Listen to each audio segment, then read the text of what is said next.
बड़ी खबर, पूर्व सीएम भूपेंद्र सिंह हुड्डा का बड़ा बयान आया है। महाराष्ट्र चुनाव के बाद कहा कि नेता प्रतिपक्ष का फैसला होगा। पार्टी हाईकमांड अभी चुनाव में व्यस्त है।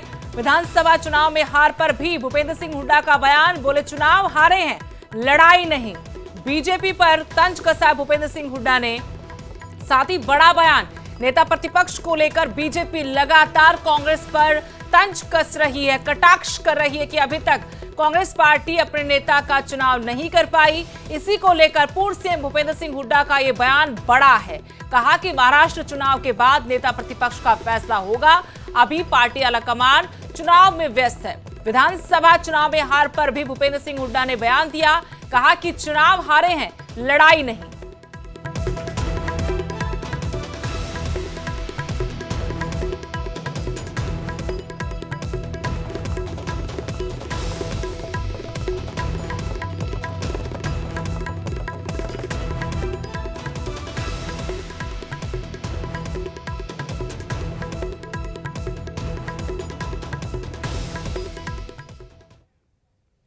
हरियाणा विधानसभा चुनाव में कांग्रेस की हार पर आज कांग्रेस जांच कमेटी की बैठक हुई। बैठक के बाद जांच कमेटी के अध्यक्ष कर्ण दलाल ने प्रदेश में हार का जिम्मेदार चुनाव आयोग और अधिकारियों को ठहराया। साथ ही कर्ण दलाल ने कहा कि आलाकमान से कानूनी लड़ाई लड़ने की सिफारिश करेंगे। इसके अलावा कांग्रेस नेता चौधरी बीरेंद्र सिंह और आफ्ताब अहमद ने भी कांग्रेस की हार का कसूरवार चुनाव आयोग ईवीएम को बताया। आज पूरे हरियाणा में ही नहीं और पूरे देश में भी जो लोगों में चर्चा है और जो लोगों में बात होती है वो ईवीएम के ऊपर उंगली उठाई जा रही है। लेकिन ये सारी बातें अब अदालतों में जाएंगी।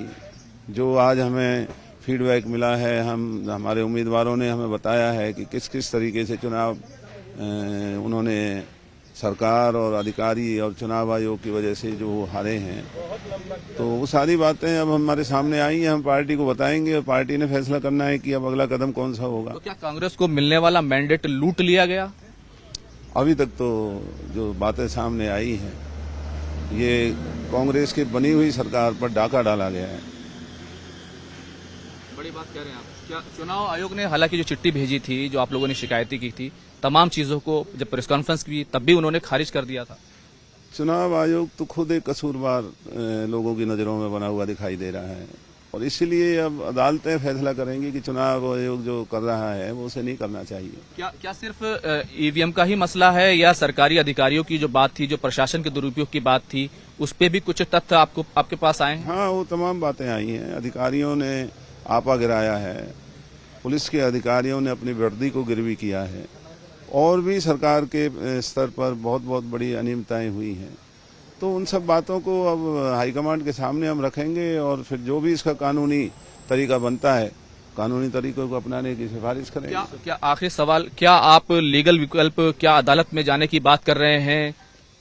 नहीं, हमें लोगों की अदालत में भी जाना पड़ सकता है और कानून का दरवाजा खटखटाने का तो अब समय आया है, क्योंकि जब चुनाव आयोग ने हमारी बातों को नजरअंदाज किया है, चुनाव आयोग खुद एक कसूरवार लोगों की नजरों में बना हुआ है, तो अदालत ही इस देश के अंदर एक ऐसा न्याय का दरवाजा है जहां देश के लोग देख रहे हैं और हमें उम्मीद है न्यायालय से हमें न्याय मिलेगा। चुनाव